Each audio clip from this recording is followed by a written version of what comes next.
Now that the Super Mario Galaxy movie has been out for 2 weeks, it's my time to give my opinion about it. And mamma mia, it's a movie, alright. I watched it the day after it came out, but I've been kind of busy. So here is my review of the movie 2 weeks after its release. Oh, and I liked it enough. Like, I let the movie really influence me because I bought a Nintendo Switch too.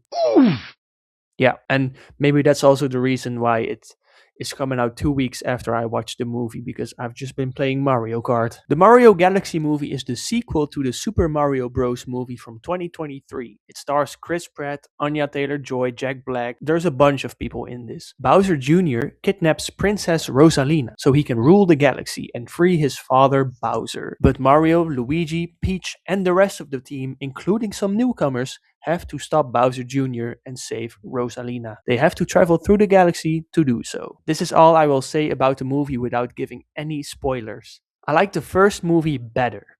Now, I still had a fun enough time and I would still rewatch this Galaxy movie if it were to come out on a streaming service, but it wasn't that good in my opinion. One of the problems for me is that there are too many characters for the second movie in the franchise.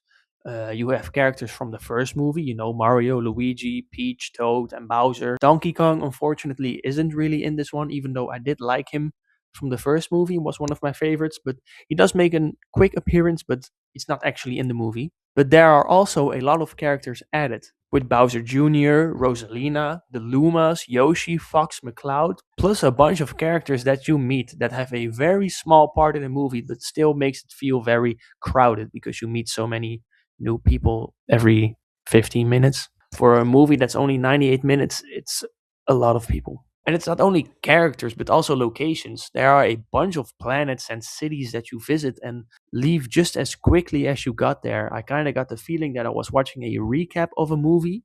Like, there were a bunch of things missing and only showed the most important stuff. I also felt like the sound use was only for nerdgasms, as you would call them. There are a lot of video game sounds, and of course, it's a movie for the video games, but I did find hearing those sounds weird. It's like you hear the sound of pressing start or whatever. I never expected that they would also hear those sounds when you play the game. Also, last thing that I didn't like, now I only played the second Mario Galaxy video game and not the first one, but when I think about Mario Galaxy, I think about that baby plant, the with the diaper. There's a picture on the screen, you know what I mean. And also, when I think of Mario Galaxy, I think about that giant floating Mario head. That planet? That's what I think about. Now, what I did like, I love the animation styles that they used. There are, I think, four different styles throughout the whole movie. And I think that's really nice to keep the attention at all times. Not that I have a bad attention span because the movie is already short, but, it is targeted for kids. But also, seeing something new is refreshing throughout the whole movie and it kind of keeps you going the whole time. I also like the fight scenes, especially the one that Peach gets on their version of Canto Bight, the Star Wars planet that is just a casino. I like that she used her umbrella that she gets in this movie, and the use of gravity in that scene was really cool as well. I did find the movie funny, but that was mostly at the beginning of the movie. The further it went, like the further you went in the movie, the less funny it got. Or, the jokes got less funny. Not that the jokes went away or that they got so serious, but just the jokes in the beginning of the movie were a lot funnier. And I never expected this because in the games, all I remember as villains that I like are Bowser or is just Bowser as a villain. But in my opinion, Bowser Jr. was a really good villain. I think that he is up there for favorite characters from the movie now. I did like Bowser Jr. as an addition to this movie. Also, small thing I want to say, we know Donald Glover voices Yoshi, and I love Childish Gambino. But this might as well have been a random person that does the voice because there is no way you would hear it be him. Like, there's no way that you hear that Yoshi voice and think, oh yeah, that's Donald Glover. If they never said that Yoshi was played by Childish Gambino or Donald Glover, nobody would have noticed. Nobody. And last thing I want to say, if you are a huge Nintendo fan or at least have played some games, especially this one, you will like it a lot more than people that haven't played these or know what it is. I was surprised by some cameos. But I won't tell you anymore. I won't tell you which cameos they were, but trust me, there are a bunch of cameos in this movie.